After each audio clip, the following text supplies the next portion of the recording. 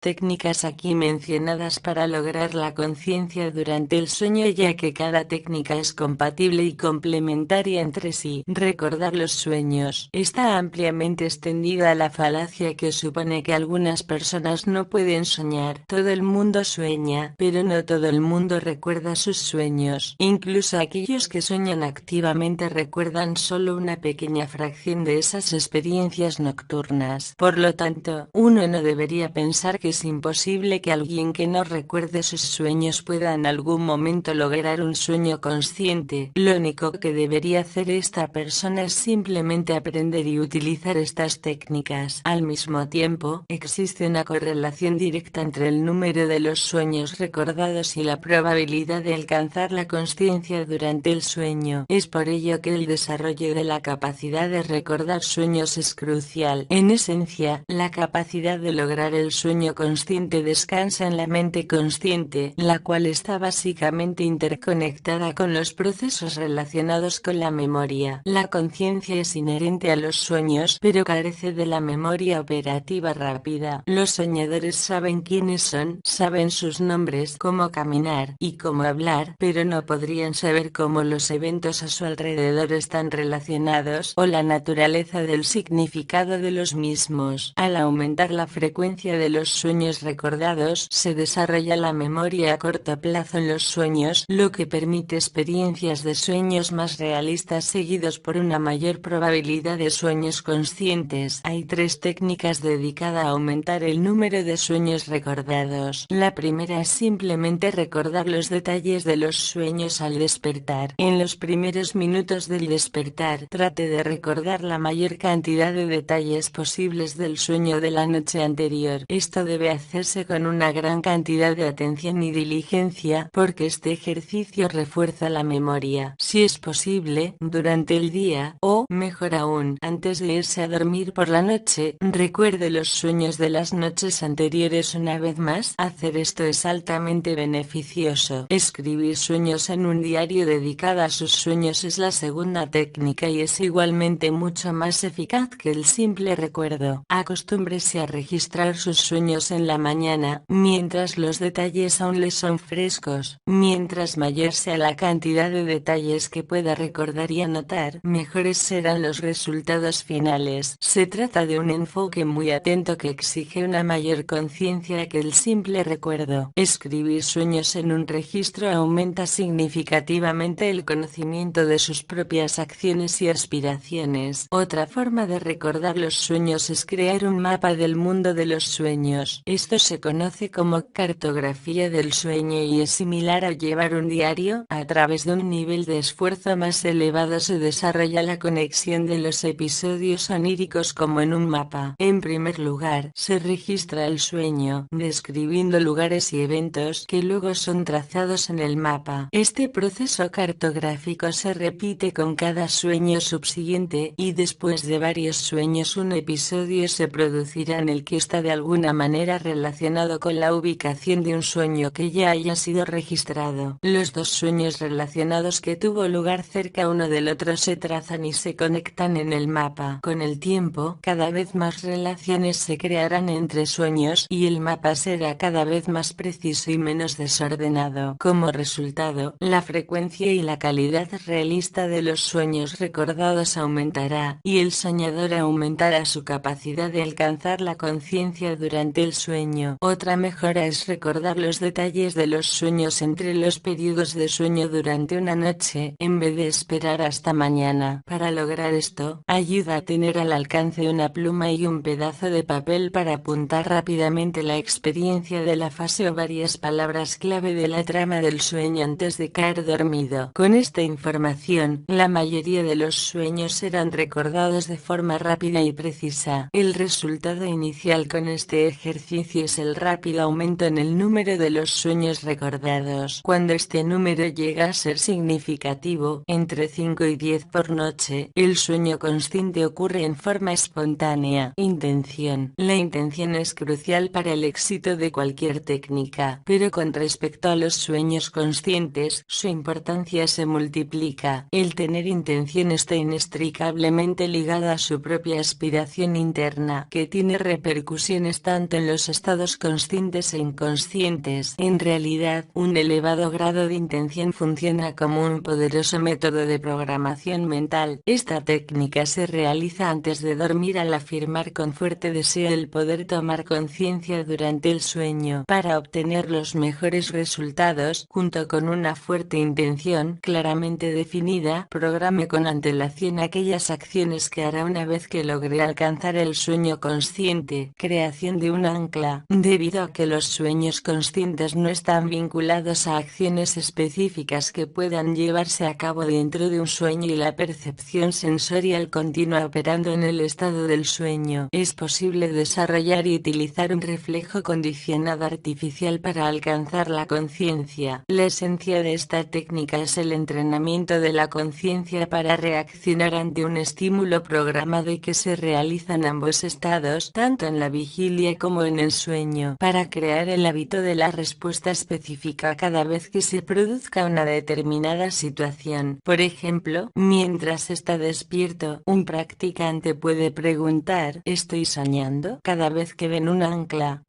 es cualquier objeto que se encuentra a menudo cuando está despierto y soñando. Ejemplos de los anclajes son las propias manos de un practicante, los objetos rojos o correr del agua. La primera vez que utiliza esta técnica, un practicante no podrá cuestionar su entorno dentro del sueño cuando aparece el anclaje preestablecido. Sin embargo, con una formación y una fuerte intención, esta técnica produce resultados rápidamente. Con el tiempo, el constante cuestionamiento subconsciente del estado del practicante se convierte en un hábito, ocurriendo cuando se está despierto y soñando. El resultado final son los sueños conscientes. Es importante señalar que no debe únicamente detenerse a realizar la pregunta, sino que también es importante responder a ella con atención y cuidado, tratando de aislarse de los acontecimientos que lo rodean a fin de ser capaz de responder de la forma más objetiva y menos predeterminada como le sea posible. Fallar a responder de manera objetiva siempre dará lugar a una respuesta negativa, no, y la activación de la conciencia en el sueño no se logrará. Anclas naturales. Además de crear anclas intencionalmente para que induzcan el sueño consciente, también se debería poner atención a los anclajes naturales. Estos son objetos y acciones que regularmente causan conciencia en los sueños, incluso cuando esta no es deseada. Ser conscientes de la existencia de estos anclajes naturales duplica la probabilidad de poder alcanzarla. Las siguientes experiencias son anclajes naturales comunes que se presentan en los sueños: la muerte, el dolor agudo, el miedo intenso, el estrés, el volar, una descarga eléctrica, las sensaciones sexuales, y soñar con la entrada en la fase o que el medio ambiente sea la fase. Al intentar un sueño consciente, la identificación de los anclajes naturales produce resultados cerca del 100% de las veces. Uno puede, por ejemplo, tratar de empezar a volar cada vez que intente responder ante el ancla. Esto es, por supuesto, un acto fútil cuando se está en la realidad. Sin embargo, al soñar, esto provocará con toda probabilidad que uno vuele, demostrándose en el acto que todo a su alrededor es solo un sueño. Autoanálisis. El análisis coherente de los sueños ayuda a determinar las razones de la ausencia de conciencia en ellos. Estos análisis son importantes para el logro de la conciencia en los sueños. A lo largo de toda la vida, la mente se acostumbra a la naturaleza paradójica de los sueños y presta menos atención a ellos. Esto se hace evidente al tratar de entender que un cocodrilo rojo no debería hablarnos, no debería ser siquiera rojo, ni debería querer alquilar un apartamento. Durante el sueño, nunca ponemos en tela de juicio estas situaciones. La esencia del autoanálisis es recordar los sueños y pensar objetivamente en sus características paradójicas y por qué no fueron adecuadamente reconocidos en el estado de sueño. Con la experiencia, el análisis diario de los sueños correspondientes comienza a tener un efecto en el razonamiento del practicante dentro del estado estado de sueño. Por ejemplo, ese cocodrilo rojo dentro de un apartamento alquilado podría causar dudas que ayudarían a causar una reflexión, que a su vez podría conducir a la comprensión de que lo que sucede son los eventos dentro de un sueño. Acciones a realizar cuando sureste logra el sueño consciente. Para asegurarse de que el sueño consciente nos conduzca a una adecuada experiencia en la fase, se puede realizar una de tres diferentes acciones posibles. Lo mejor es la técnica de profundización, que debería aplicarse de inmediato una vez la conciencia se logre en el sueño. La profundización deberá ser lo primero en realizarse dentro del episodio del sueño. Si se hace, la entrada a la fase está prácticamente garantizada. La elección de las acciones que siguen a la profundización depende de una determinada trayectoria que el practicante haya programado con antelación. Cuando la toma de conciencia se logre en el sueño, es muy peligroso tratar de regresar al cuerpo de inmediato con el fin de aplicar alguna técnica de separación a menos que se haya realizado la profundización. Esto podría resultar en una situación donde, después de haber regresado fácilmente al cuerpo, no sería capaz de separar de él, debido a que las sensaciones físicas coinciden con la posición de un cuerpo real y entonces la fase se vuelve cada vez más débil. Si se desea regresar al cuerpo, uno simplemente debe pensar en ello, ya que a menudo es lo único que se necesita para lograrlo y sucede casi de inmediato. Otra opción es el uso de técnicas de translocación para llegar al lugar deseado dentro del mundo de la fase. También es peligroso usar esta variación sin haber antes logrado la profundización. Realizar la translocación en un estado de la fase poco profunda nos hace retornar al estado de vigilia. La translocación a menudo tiene un efecto de disminuir sustancialmente la profundidad del estado de la fase. Estrategias para la acción. Para lograr dominar el sueño consciente, la práctica constante es muy necesaria porque la práctica esporádica no podrá desarrollar los procesos de fondo de pensamiento necesarios para el éxito. Por regla general, el empleo de técnicas de entrada a la fase usando el sueño consciente producen resultados luego de varias semanas, y el efecto de estas técnicas se profundizan con el tiempo. Si no hay resultados dentro de un mes o dos, descanse de esta técnica por un periodo de 1 a 2 semanas y reinícielas nuevamente. Los entusiastas a menudo abandonan estas técnicas después de los primeros resultados porque el efecto sobre los sueños se vuelve evasivo y la frecuencia de los sueños conscientes disminuye rápidamente. Estas técnicas no deben ser abandonadas después de los primeros retrocesos, a pesar de que pueda aparecer una disminución gradual en la práctica, lo cual es normal. Errores típicos con las técnicas directas: percibir el estado del sueño consciente como un estado diferente a la fase aun cuando este fenómeno es idéntico a la fase. Tratar de alcanzar el sueño consciente junto a otras técnicas de entrada en la fase cuando es mejor practicarla en solitario al irse a dormir. No tener el suficiente deseo de experimentar el sueño consciente, y esto es crítico. Continuar con el guión del sueño aun cuando se ha alcanzado la consciencia en un sueño. Responder incorrectamente a la pregunta "¿estoy soñando?" cuando se usa como ancla. Olvidar realizar las técnicas de profundización inmediatamente después de obtener conciencia en el sueño cuando se desarrolla la memoria onírica. Solo recordar los sueños más resaltantes en vez de todos los sueños. Una concentración inconsistente mientras se practica las técnicas de sueños conscientes. Ejercicios para el capítulo 4. Preguntas 1. ¿Cuál es la diferencia entre una EC y el sueño consciente? 2. Después de alcanzar el sueño consciente, ¿tiene el entorno una diferente calidad de percepción? ¿Acaso es más realista o es de menor calidad parecida a los sueños? 3. ¿Qué técnica se puede utilizar en un sueño para lograr estar consciente en el 4? ¿Es posible lograr la conciencia en los sueños en un primer intento? 5. Es cierto que no todas las personas sueñan. 6. Porque aprender a recordar el mayor número posible de sueños es importante para la toma de conciencia. Ellos. 7. ¿Qué es el mapa de los sueños? 8. Para experimentar un sueño consciente, ¿qué debe hacerse al momento de irse a dormir? 9. ¿Podría una cinta métrica ser convertida en un ancla para lograr el sueño consciente? 10. ¿Qué experiencias en los sueños dan lugar a menudo y forma espontánea a un estado de conciencia conciencia. 11. ¿Qué debe hacerse inmediatamente después de lograr el sueño consciente? Practicas todos los días, inmediatamente antes de ir a dormir, cultivar un fuerte deseo de tomar conciencia en los sueños cuando te despiertes. Recordar o anotar los episodios y guiones de los sueños todos los días. Trate de lograr al menos un caso de conciencia por cada ciclo de sueño. Capítulo 5. Métodos no autónomos. La esencia de los métodos no autónomos. Los métodos no autónomos son los varios tipos de influencias externas que pueden ser usados por los practicantes como ayuda para ingresar en la fase. Programas de computadoras, dispositivos electrónicos, realizar ciertas acciones físicas, la asistencia de un ayudante, o incluso sustancias químicas son ejemplos de métodos no autónomos. En algunos casos, estos métodos realmente ayudan, mientras que en otros, limitan la posibilidad de la genuina experiencia en la fase. Jamás habrá una sustancia mágica o una máquina que de forma automática elimine las dificultades asociadas con la entrada en la fase. Si tal sustancia o dispositivo existiera, todo el tema de la experimentación en la fase estaría en un nivel avanzado y serían de dominio público en la sociedad. En la actualidad, no existen dispositivos o métodos capaces de facilitar el acceso directo y sin entrenamiento al estado de la fase de manera permanente y continua. En el mejor de los casos, existen como método de apoyo, y cuanto más un entusiasta sea capaz de realizar la entrada por sí solo, más útil y eficaz le serán estos suplementos. Si el ingreso en la fase no ha sido dominado de manera autónoma, entonces los resultados obtenidos a través del uso de estos suplementos serán completamente accidentales. La razón detrás de la débil eficacia de los métodos no autónomos radica en los procesos fisiológicos. Estos son responsables de la experiencia en la fase y aún no han sido identificados y comprendidos plenamente. Solo se conocen las generalidades, nada más. Con el fin de obtener una comprensión más clara y definida del estado, los procesos que dan lugar a que éste deben discernirse y analizarse con mucho más profundidad que lo que sabemos actualmente. Todas las tecnologías que existen hoy en día se han ido por el camino claramente equivocado, sincronización de hemisferios del cerebro, o se han enfocado simplemente en la detección y la maximización de indicadores indirectos. Tecnologías de notificación. Tecnologías de notificación. De todos los métodos de intervención no autónoma, las tecnologías de notificación son las que obtienen los mejores resultados. El principio de funcionamiento detrás de estas tecnologías es muy simple. Un dispositivo detecta el MRO y envía señales al practicante dormido, lo que provoca un sueño consciente o el despertar. Software o dispositivos electrónicos de esta tecnología también pueden enviar señales en intervalos de tiempo específico, los cuales se reciben durante el sueño MRO y están destinados a provocar en el practicante el despertar para que intente las técnicas indirectas. Las tecnologías más sofisticadas en la detección del MRO pueden ser compradas en tiendas especializadas a través del comercio en línea. Estas tecnologías de detección del MRO trabajan a través de una máscara especial que está equipada con un sensor de movimiento y detecta la frecuencia de los movimientos oculares que se producen durante el sueño con MRO. Cuando el ojo alcanza el estado de MRO, el dispositivo envía señales discretas al practicante usando luz, sonido, vibraciones o una combinación de estos. A su vez, el practicante debe discernir y reaccionar ante la señal mientras duerme para poder entrar en la fase por medio de un sueño consciente. La eficacia de los dispositivos de detección del MRO es más posible en teoría que en la práctica. La mente rápidamente desarrolla una tolerancia a este tipo de estímulos externos y deja de reaccionar ante ellos. En consecuencia, estas tecnologías son rara vez eficaces más allá de 1 o 2 noches por semana. En segundo lugar, un practicante detecta solo una pequeña parte de estas señales y las reacciones conscientes ante estas señales ocurren incluso con menos frecuencia. Las tecnologías de notificación son más útiles para enviar señales y permitir al practicante despertarse sin moverse durante el sueño MRO, facilitando una alta probabilidad de entrada en la fase a través de las técnicas indirectas. Los precios de estas máquinas mentales, el apodo común a todo dispositivo que tiene por objeto producir alteración en la conciencia, varían ampliamente y están determinados por la calidad en la detección del MRO y de la notificación. Los modelos disponibles incluyen Dream Stalker, Dream Maker, Nova Dreamer, REM Dreamer, Astral Catapult, entre muchos otros. Dado que el uso de estos dispositivos no garantiza un éxito mayor en la práctica, gastar su dinero en esta tecnología no es recomendable. Si un entusiasta tiene curiosidad acerca de estas tecnologías, otros dispositivos similares se pueden construir en casa utilizando una computadora con un programa especial y un simple ratón óptico. Ejemplo para el diseño y la instalación casera se encuentra fácilmente en Internet. Otra forma de experimentar con estas tecnologías es mediante el uso de una computadora, un reproductor de música, o incluso la función alarma de un reloj despertador en un teléfono móvil. El practicante graba sonidos cortos o frases que se ejecuten como una alarma cada 15 a 30 minutos mientras está dormido. Estos sonidos alertarán al practicante a despertar e intentar el uso de las técnicas indirectas. Si el practicante decide utilizar esta tecnología de notificación, varios principios fundamentales deben ser considerados a medida que los resultados vayan disminuyendo. En primer lugar, los dispositivos no deben ser usados más de 2 veces por semana. De lo contrario, el cuerpo desarrollará una tolerancia ante ellos haciéndolos ineficaces. En segundo lugar, la tecnología de notificación debe usarse en combinación con el método escalonado, el cual fue cubierto en el capítulo de las técnicas indirectas. Es mejor dormir 6 horas ininterrumpidas y, a continuación, despertar para usar la máscara. El sueño será más ligero en las subsiguientes 2 o 4 horas, dando lugar a un mayor tiempo de sueño MRO, por lo que para la mente le será más fácil detectar las señales. Por último, dominar las técnicas indirectas antes de hacer uso de estas tecnologías garantiza una mejor experiencia en la fase así como una mejor asistencia por parte de ellas. Trabajar en parejas. Trabajar en parejas está considerado como el segundo método no autónomo más eficaz para entrar en la fase. Un practicante será el ejecutante y el otro será su ayudante. El practicante que ejecuta intenta entrar a la fase mientras que el ayudante proporciona diversos tipos de apoyo para este fin. Por ejemplo, el practicante principal se acuesta en la cama mientras que el ayudante permanece cerca, esperando a que el primero logre conciliar el sueño. Cuando el sueño se produce, el ayudante observa los ojos del practicante, buscando las señales de sueño MRO. Cuando el estado MRO es evidente, el ayudante le susurra al oído, comunicándole que todo lo que el practicante está experimentando es un sueño. La ayuda podría variar en el volumen del susurro, realizar un roce para reforzar la señal, o usar una linterna sencilla para alumbrar los párpados, lo cual es muy eficaz. El practicante principal debería detectar estas señales sin despertarse e indicar su estado de conciencia al ayudante mediante la notificación por medio de movimientos circulares de sus ojos. Si no se realiza esta notificación, el ayudante continúa para despertar el practicante, que finalmente despertará. Si el practicante principal es incapaz de permanecer en el sueño, entonces deberá intentar aplicar las técnicas indirectas. El practicante en ningún caso deberá moverse al despertar o desperdiciará valiosos segundos que puede aprovechar para lograr el éxito con las técnicas indirectas. Si después de realizar las técnicas indirectas la entrada en la fase no se produce, el practicante debería volverse a dormir con la intención de realizar otro intento. Por lo general, varios intentos son suficientes para lograr buenos resultados. El trabajo en pareja se realiza mejor si se efectúa justo antes de la hora de la siesta, o con el método escalonado utilizado para las técnicas indirectas. Tecnologías para inducir la fase. La necesidad de crear un dispositivo que provea la fácil y rápida entrada en la fase ha dado lugar a la aparición de una variedad de tecnologías que aseguran que son capaces de lograr este objetivo. Como ya se ha dicho, ninguno de estos dispositivos ha demostrado su eficacia en un 100%. El más famoso de ellos 2 es el sistema de MSync, que pretende sincronizar los dos hemisferios del cerebro. MSync fue desarrollado por Robert Monroe, un investigador estadounidense experto en esoterismo. La idea detrás de MSync es que las sensaciones provenientes de una EC pueden ser inducidas al lograr la sincronización de los dos hemisferios del cerebro. Sin embargo, este enfoque produce una paradoja por la falta de la evidencia científica o pseudocientífica